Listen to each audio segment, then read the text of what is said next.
महदूद करके खुद को आइसोलेट करके एक अलग टापू की कौम बन के रहेगी। तो उस वजह से हमारा डायलॉग खत्म। इसलिए हमारी तादाद जो एक आंकड़ा लगता है, फिगर लगता है जादुई जीतने के लिए, वो नहीं है। हमारी दिगर पसमानदगी बहुत अहम है, मैं मानता हूँ। तालीम में पसमानदा है, माशियत में पसमानदा है ना, समाजी पसमानदगी है, लेकिन इन सारी पसमानदगियों की जड़ सियासी पसमानदगी है। जमहूरी मुल्क में तिजोरी की चाबी ये सियासतदानों के हाथ में जाती है और तिजोरी की रखवाली कलेक्टर के पास जाती है। आज हम कलेक्टर बनाने पे जोर दे रहे, ऑफिसर बनाने पे जोर दे रहे, चंदे जमा कर करके बोल रहे बच्चों को कलेक्टर, तहसीलदार, पीएसआई, सरकारी मुलाजिम बनाएंगे। लेकिन जो सबसे आला दर्जे का मुलाजिम होता है ना, जो जिले का बॉस बन के बैठता है, कलेक्टर जिसको बोलते हैं, वो उस तिजोरी के चाबी का हकदार नहीं है, वो उस तिजोरी का चौकीदार है, उसको हिफाजत सौंपी है। चाबी तो सियासतदान के हाथ में, वो मर्जी से खुलवाता है, बंद कराता है और उसके हुक्म का ताबेदार वो कलेक्टर होता है। लेकिन हम ओढ़ किसकी ले रहे हैं? हमने सियासत को कम आंकने की गलती की, क्योंकि हमने जमहूरी निज़ाम को समझा नहीं, समझने में गलती कर दी। इसलिए हमको पॉलिटिकल रिप्रेजेंटेशन पे काम करना पड़ेगा। और इसमें हमारे साथ में प्रकाश अंबेडकर साहब एक जाति के नेता नहीं है।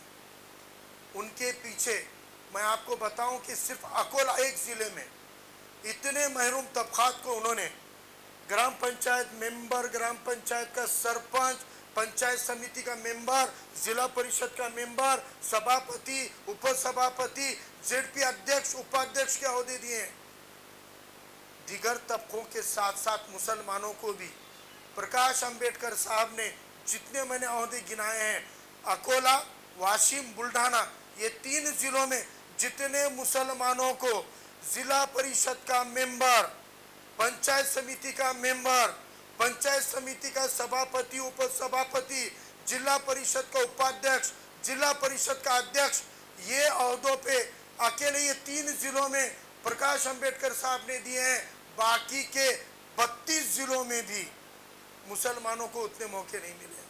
पूरे महाराष्ट्र में 35-36 जिले हैं, लेकिन सिर्फ 3 जिलों में जितने बार मुसलमानों को इस जिला परिषद के, पंचायत समिति के ओहदे पे वो मुंतखब चुन कर आए हैं, 3 जिलों में जितनी तादाद होगी, कुल बाकी के 33 जिलों में भी उतनी तादाद नहीं है। मैं दावे के साथ कहता हूँ, क्योंकि वो फार्मूला एक दूसरे को वोट देने का फार्मूला है। और ऐसा ही कोई इंतखाब का इनकलाब हमको लाना पड़ेगा, और वो अगर हम लाएंगे तो ही हम साजिश तोड़कर चुनकर आएंगे, जैसे औरंगाबाद में। अभी यहाँ पर साथ में जुड़ने को लेकर अभी साहब ने कहा, अब्दुल रहमान साहब ने के इल्ज़ाम लगाते हैं उलेमा भी उससे छूटे नहीं हैं। बदगुमानी की बीमारी कौम को लगी हुई है, इसमें दो राय नहीं है। और हमारा भी काम बदगुमानी को लेकर जितनी शिद्दत से होना चाहिए शायद नहीं हुआ, क्योंकि मैं ये मानता हूँ ये कौम के अंदर जितना भी बेढंगापन है वो हमारी नज़रअंदाजी का नतीजा है, और ये कौम में जितनी भी अच्छी चीज़ें हैं वो उलेमाओं की मेहनत की बदौलत है।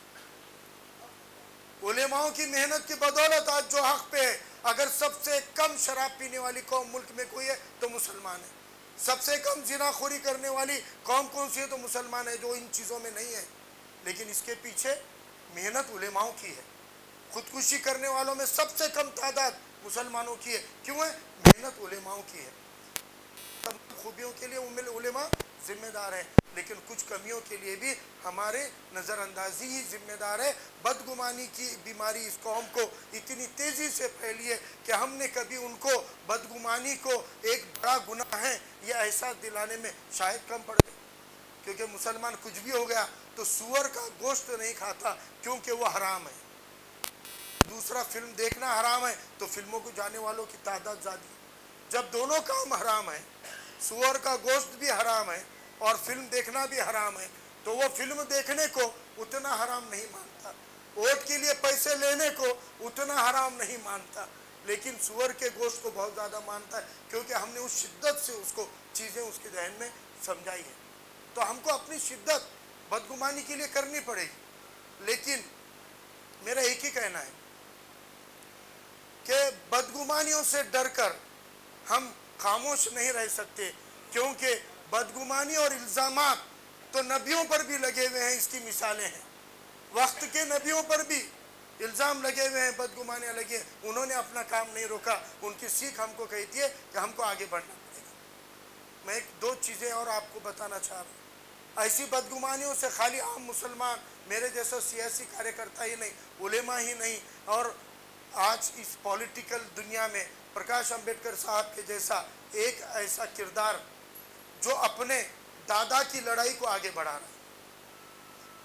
डॉक्टर बाबा साहब अंबेडकर अंग्रेजों को इस बात पे राजी कर लिए थे कि दलितों को, अछूतों को अलग कॉन्स्टिट्यूएंसी देकर नुमाइंदगी दी जाएगी। जब अंग्रेज बाबा साहब की इस मांग से सहमत हो रहे थे तो कांग्रेस ने इसमें पत्थर डाला और कहा कि मुसलमान अलग कॉन्स्टिट्यूएंसी मांग रहा है, हल्का मांग रहा है, हिंदू या बाकी मुल्क अलग मांग रहा है, अगर अछूत अलग मांग लेंगे तो हिंदुओं में फूट पड़ेगी, हिंदू में फूट पड़ेगी।